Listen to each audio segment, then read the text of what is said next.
क्या बोलेंगे जिस तरीके से ये केजरीवाल के शीश महल का एक उदाहरण यहाँ पे दिया जाए? देखिए, यथार्थ को दिखाया जा रहा है कि हकीकत क्या है, वास्तविकता क्या है। जो वास्तविकता उनके शासन में है वो आम लोगों के नाम पर, आम लोगों के वोटों से, आम लोगों के लिए जीत कर आए, लेकिन खास लोग बन गए, खास लोगों के लिए बन गए, खास लोगों के लिए जी रहे हैं। राकेश जी, बिहार में भी जाति जनगणना का सर्वे हुआ था, अभी जो आंकड़े आए हैं बहुत तमाम तरीके के सवाल उठ चुके हैं, अभी बेगूसराय जाते रहते हैं, तो क्या बोलें? देखिए, जिन लोगों के पास विकास की दृष्टि नहीं है वही यही काम करें। प्रधानमंत्री मोदी जी का एक ही सपना है, इस देश में गरीबी, बेरोजगारी, भ्रष्टाचार दूर हो। विशाल शर्मा पत्रकार जो थे उन पर कार्यवाही हुई है, जो एक चैनल था न्यूज़ क्लिक करके, तो बिहार से बहुत लोग बोले कि मोदी जी पत्रकारिता की स्वतंत्रता छीन रहे, लेकिन बिहार के मनीष कश्यप से तब इन लोगों ने क्यों नहीं बोला? देखिए, दोहरा मापदंड है, चूंकि वहाँ डीएमके की सरकार ने अरेस्ट किया है।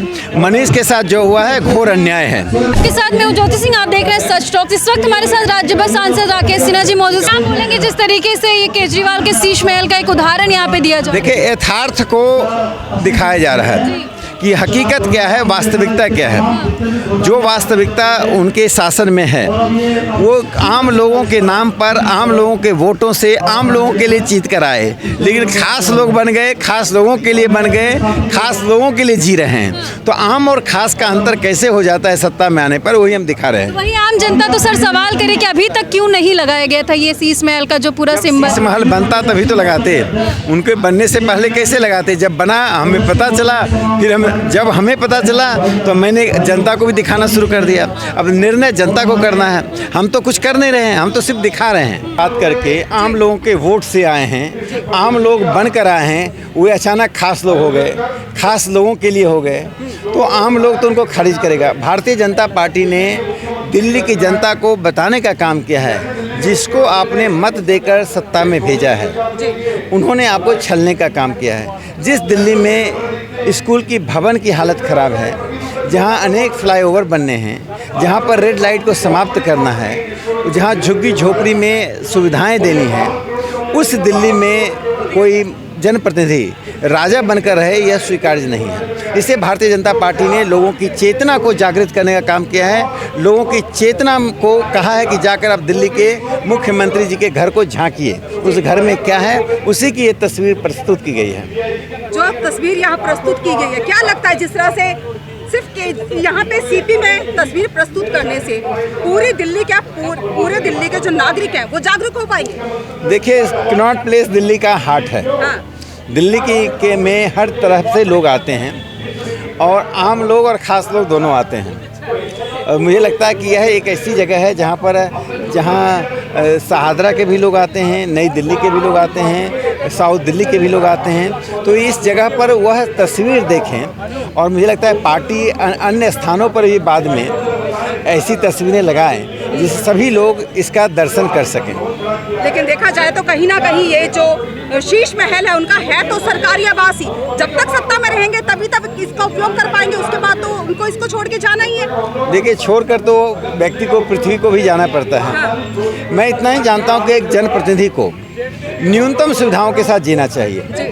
खास करके उस पार्टी का, जो पार्टी आम लोगों की बात करती है, गरीबों की बात करती है, जन आंदोलन से उपजी है, वह पार्टी ऐसा कर रही है, यानी कि बाहर कुछ है अंदर कुछ है। तो बाहर और अंदर को लोग देख सकें, और हाथी के खाने के दांत और दिखाने के दांत क्या होते हैं, इसी को ये पार्टी दिखा रही है। जिस तरह से आपने यहाँ प्रदर्शनी लगाई है, क्या लगता है, जिस तरह से आपने बोला हाथी के दांत खाने के और दिखाने के, तो क्या जनता और जो देश के नागरिक है वो समझ पाएंगे कि हाथी के दांत खाने के कौन से और दिखाने के कौन से? इस देश की जनता इतनी जागरूक है कि आपातकाल के बाद इंदिरा गांधी को पराजित किया है। रायबरेली दिल्ली से दूर है, लेकिन देश के अत्याचार को रायबरेली ने स्वीकार किया, अमेठी ने स्वीकार किया। दिल्ली की जनता को मैं देश के प्रबुद्ध जनता में मानता हूँ। यहाँ हर व्यक्ति टेलीविज़न देखता है, अखबार पढ़ता है, सचेत है, जागरूक है। इसलिए मुझे दिल्ली की जनता पे भरोसा है कि इसके दर्शन के बाद दिल्ली की जनता असलियत को, वस्तु स्थिति को, हकीकत को, यथार्थ को समझ पाएगी। 2024 के चुनाव आ रहे हैं लोकसभा के, उससे पहले ही ये क्यों लगाई जा रही है प्रदर्शनी जो यहाँ लगाई है, पहले क्यों नहीं लगाई गई? देखिए, व्यक्ति के चरित्र का बहुत महत्व होता है राजनीति में।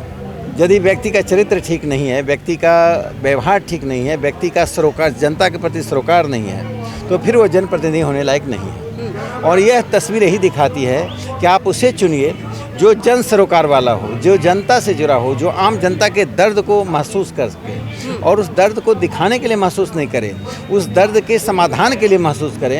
यही जनप्रतिनिधि का दायित्व होता है। और प्रधानमंत्री नरेंद्र मोदी जी जिस प्रकार से 24 घंटे 365 दिन आम लोगों से जुड़े रहते हैं, आम लोगों के साथ रहते हैं, आम लोगों के लिए नीतियाँ बनाती हैं। अभी देखिए किस प्रकार से केंद्रीय कर्मचारियों को राहत दी गई। जो ग्रामीण गरीबी है वो 32% से घटकर 19% पर आ गई। इस प्रकार का जो व्यवहार है सत्ता का, केंद्र सरकार का, और जो राज्य सरकार का व्यवहार है, वो दोनों में साफ अंतर दिखाई पड़ता है। 24 में मोदी जी की लहर में दिल्ली की 7 सीटें भारतीय जनता पार्टी को मिलेंगी। देखिए विपक्ष कहता है कि उनको मिलेंगी, आप कह रहे हो कि भाजपा को मिलेंगी। विपक्ष के दावे का मैं स्वागत करता हूं, लेकिन ये दावे तो करेंगे ही। लोकतंत्र में हर किसी को अपने दावा करने का अधिकार है, लेकिन मैं इतना जानता हूं कि भारतीय जनता पार्टी आज वीरेंद्र सचदेवा जी के नेतृत्व में जिस प्रकार से काम कर रही है, हजारों कार्यकर्ताओं के हमारे पास फौज है और हमारे कार्यकर्ता विचारों पर आधारित है, मूल्यों पर आधारित काम कर रहे हैं। तो आने वाले समय में भारतीय जनता पार्टी की स्थिति और भी सुदृढ़ होगी। तो क्या लग रहा है जनता पर कितना असर पड़ेगा? ये तो जनता ही बताएगी। कोई भी जनता यह नहीं चाहती है कि उसका जनप्रतिनिधि इतनी दूर चला जाए, इतना भौतिकवादी हो जाए कि वो नीचे छूट जाए। राकेश जी, बिहार में भी जाति जनगणना का सर्वे हुआ था, अभी जो आंकड़े आए हैं बहुत तमाम तरीके के सवाल उठ चुके हैं। अभी बेगूसराय जाते रहते हैं, तो क्या बोलेंगे?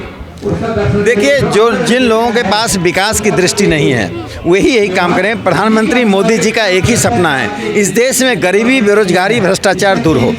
ये गरीबी, बेरोजगारी, भ्रष्टाचार को दूर करने के वे एक यज्ञ कर रहे हैं और उस यज्ञ में होम डाला जा रहा है। वे सब लोग जेल के अंदर जा रहे हैं जो भ्रष्टाचार किए हैं। दूसरी बात है, इस देश की संस्कृति और संप्रभुता को एक ऐसे स्तर पर ले जा रहे हैं। आज अमेरिका का राष्ट्रपति हमारे प्रधानमंत्री जी का ऑटोग्राफ ले रहा है, पुतिन उनके पीछे जा रहा है, G20 में सारे देश के राजनेता आकर भारत को सैल्यूट कर रहे हैं। तो देश को पता चल रहा है कि समृद्धि और सम्मान दोनों ही देश का बढ़ रहा है। सर, एक सवाल, अभिसार शर्मा पत्रकार जो थे उन पर कार्यवाही हुई है, जो एक चैनल था न्यूज़ क्लिक करके। तो बिहार से बहुत लोग बोले कि मोदी जी पत्रकारिता की स्वतंत्रता छीन रहे, लेकिन बिहार के मनीष कश्यप से तब इन लोगों ने क्यों नहीं बोला? देखिए, दोहरा मापदंड है। चूँकि वहाँ डीएमके की सरकार ने अरेस्ट किया है, मनीष के साथ जो हुआ है घोर अन्याय है और मुझे लगता है कि एजेंसियां अपना काम कर रही हैं। जहाँ पर भी देश की संप्रभुता खतरे में है वहाँ पर सरकारें अपना काम करती हैं।